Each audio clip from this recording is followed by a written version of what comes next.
Today marks a major shift in British politics and international relations. UK Prime Minister Keir Starmer is set to make a historic announcement this Sunday afternoon.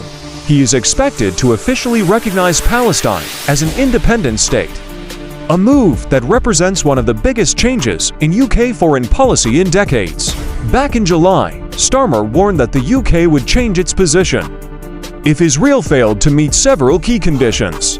Those conditions included agreeing to a ceasefire in Gaza and committing to a long-term peace process that would allow a Palestinian state to exist alongside Israel.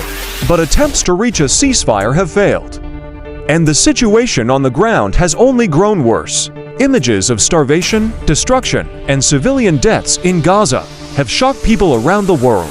Government sources say the humanitarian crisis has made it morally impossible for Britain to stay silent any longer. Israel's leadership has reacted with strong criticism. Prime Minister Benjamin Netanyahu said that recognizing a Palestinian state would reward terror.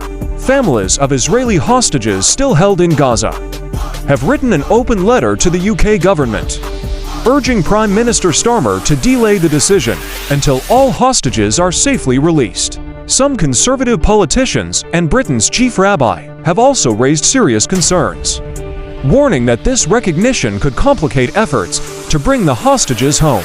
Supporters of the decision argue the opposite. They say the right of the Palestinian people to statehood cannot depend on Hamas or on Israel's approval.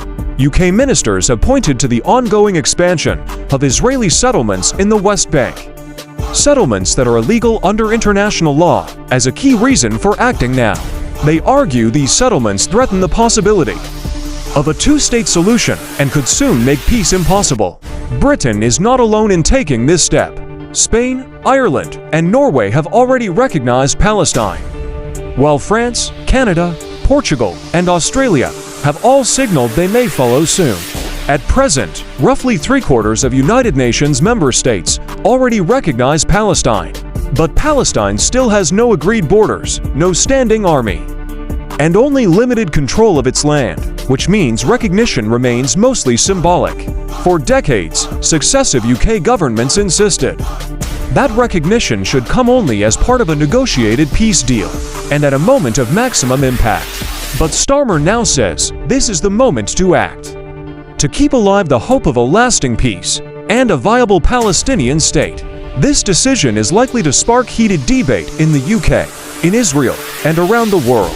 It comes as fighting continues in Gaza and as efforts for a long-term solution remain stalled. Whether this recognition brings new momentum to the peace process or leads to even greater tensions remains to be seen. What is clear is that Britain's announcement marks a historic turning point in the Israel